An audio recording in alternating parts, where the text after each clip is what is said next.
पूर्वी कोकणात जायचं म्हटलं की हमखास बोटीनेच प्रवास करायला लागायचा।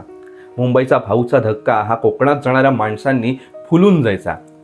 फळफळावळ, विकायला आणलेली मासळी, येणारे जाणारे प्रवासी, हमालांचे हातारे, त्यांची गर्दी, या सगळ्यांचं एक विहंगम दृश्य भाऊच्या धक्क्यावरती तयार झालेलं असायचं। आलेल्या बोटीचा भोंगा वाजला आणि बोट जायला निघाली। प्रवासी त्यात चढले की सगळं दृश्य आणि शांत होऊन जायची, ती गर्दी शांत होऊन जायची।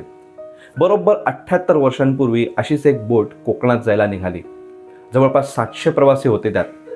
प्रवाशांनी भरलेल्या बोटीने भाऊचा धक्का सोडला आणि ती कोकणात जायला निघाली, पण परत आलीच नाही।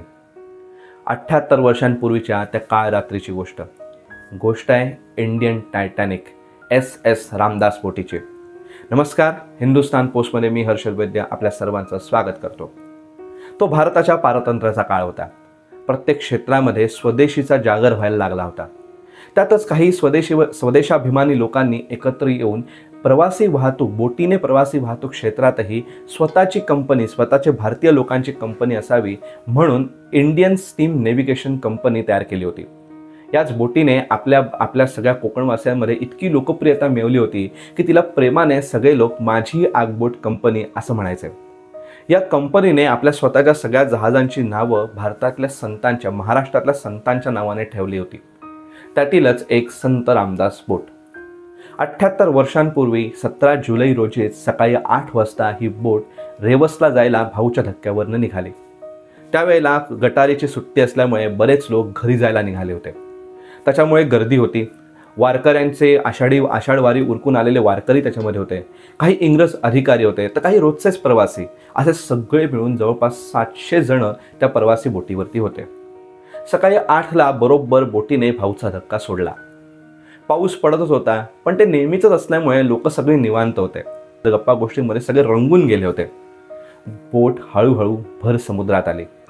अचानक पावसाचा, वाऱ्यांचा जोर वाढायला लागला। लाटा जोरजोरात उसळायला लागल्या। बोट कलंडायला लागली, हालायला लागली।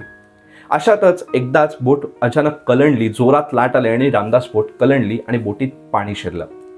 आत्तापर्यंत असलेल्या निवांतपणाची जागा आता भीतीने घेतली होती। प्रवासी जोरात ओरडत इकडे तिकडे पळत होते। बोटीवरती लाईफ जॅकेटची संख्या कमी असल्यामुळे जी मिळतील ती लाईफ जॅकेट्स घेण्यासाठी लोकांमध्ये भांडणं जुंपायला लागली। सगळीकडेच गोंधळ व्हायला लागला। या बोटीचा कॅप्टन सुलेमान शेख आणि चीफ ऑफिसर आदम भाई हे दोघं जण लोकांना ओरडून शांत राहण्याचं आवाहन करत होते, पण कोणीच त्यांचं ऐकत नव्हतं।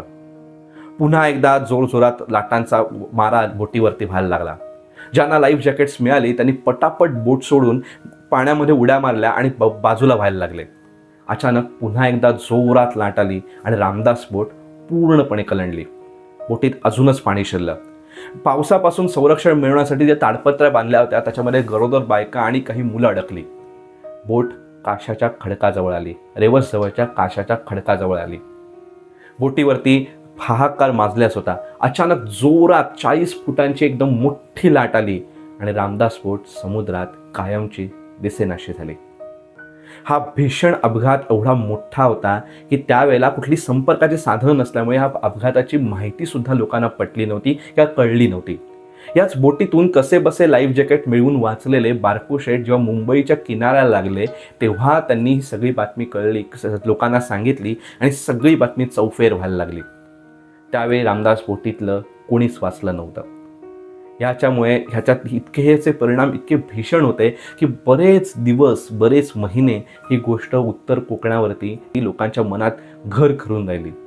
त्यानंतर कितीतरी दिवस आपल्या प्रियजनांना शोधायला लोक रोज रेवसच्या किनाऱ्यावरती यायचे, पण ते लोक परत येणारच नव्हते। उत्तर कोकणातील ह्या कोकणच्या सर्वच लोकांच्या काळजात ठोका चुकवणारी ही रामदास बोटीची गोष्ट आजही आपल्याला हळवी करून टाकते। हा व्हिडिओ तुम्हाला कसा वाटला, ही गोष्ट तुम्हाला कशी वाटली हे कमेंट बॉक्समध्ये आम्हाला नक्की सांगा। आणि असेच माहितीपूर्ण व्हिडिओज बघण्यासाठी हिंदुस्तान पोस्टच्या यूट्यूब चॅनलला सबस्क्राईब करा आणि फेसबुक पेजला लाईक, फॉलो करायला विसरू नका। धन्यवाद।